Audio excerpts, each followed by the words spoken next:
Sahabat bisnis Indonesia, bisnis kelapa kopior ini memang masih sangat menjanjikan ya.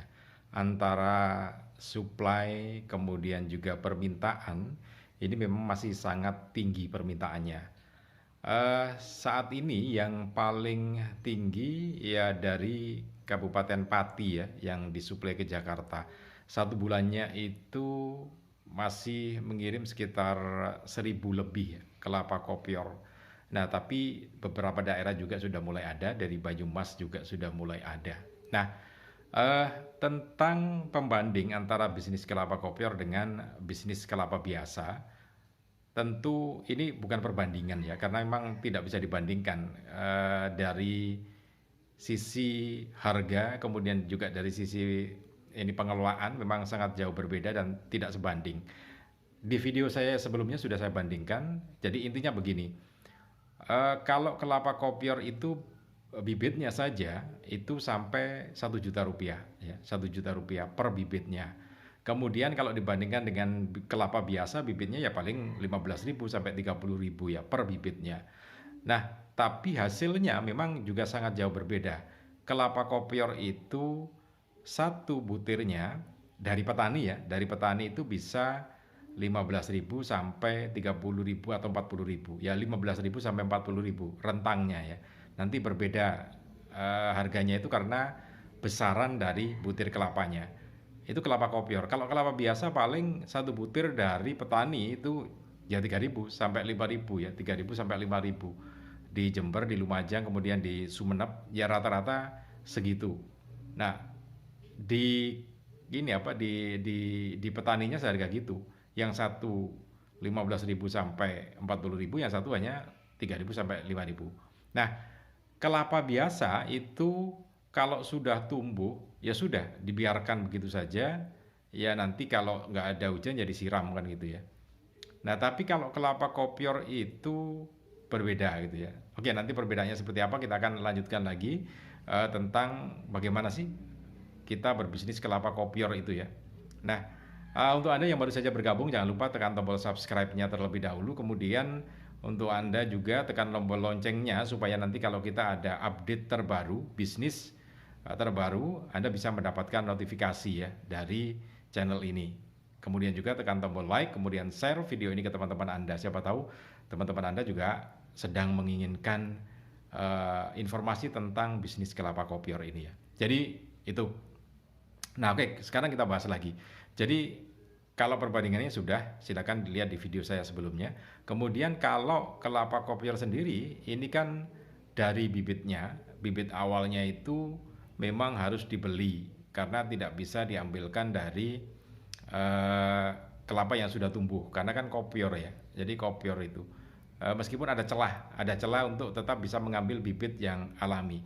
Tapi kalau bibit yang diambil dari kultur jaringan yang harganya 1 juta rupiah per butirnya, per bibitnya itu memang dijamin akan 100% kopior. 100% kopior dengan catatan begini, di sekitarnya itu tidak ada kelapa biasa. Karena kan ini juga terkait dengan pembuahan ya. Jadi kalau di sekitarnya ada apa? Ada kelapa biasa ya otomatis akan turun.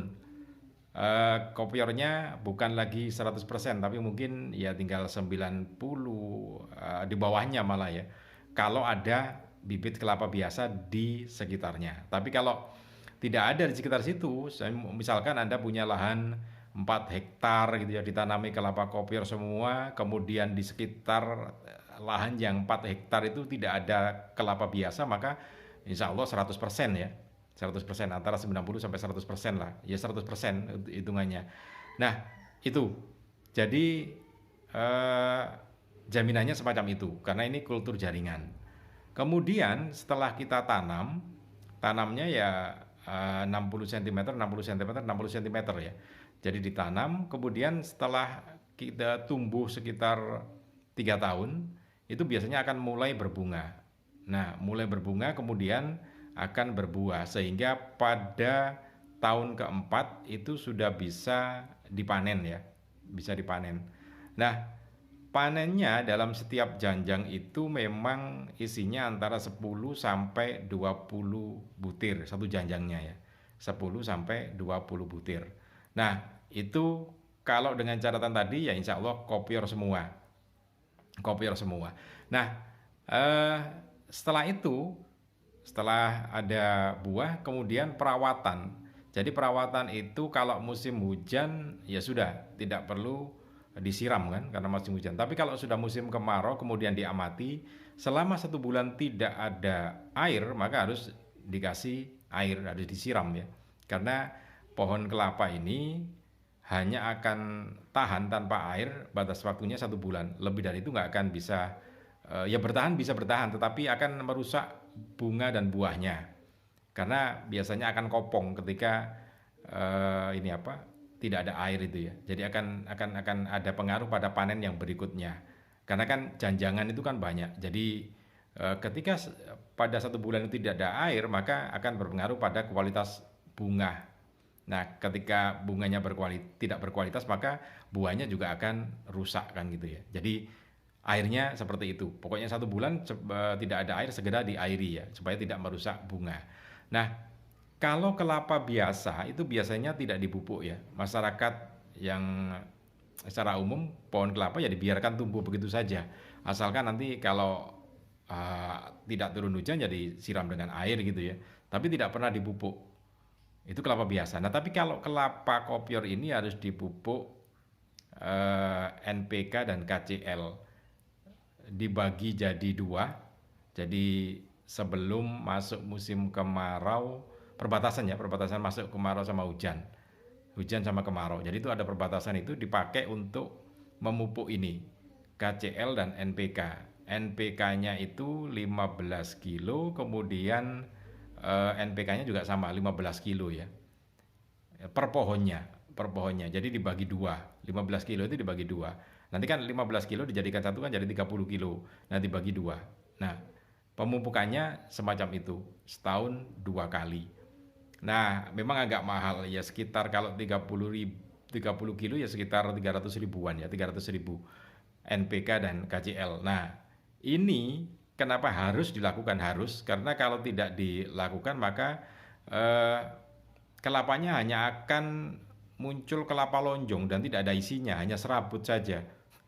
Nah, karena isi itu terbuat dari NPK dan KCl itu ya, jadi harus seperti itu. Nah, sesederhana itu ya, tidak ada yang rumit lagi, semuanya hampir sama. Tapi yang paling inti tadi itu. Nah, sebenarnya ada celah juga kelapa kopior itu diambilkan dari bibit di atas ya, tidak pakai kultur jaringan. Jadi tapi kemungkinannya jadi 50-50, 50%, 50%. Nah, kalau kultur jaringan tadi kan 100%. Nah, kalau yang diambilkan dari bibit di atas itu biasanya kan kalau kopior sudah nggak bisa.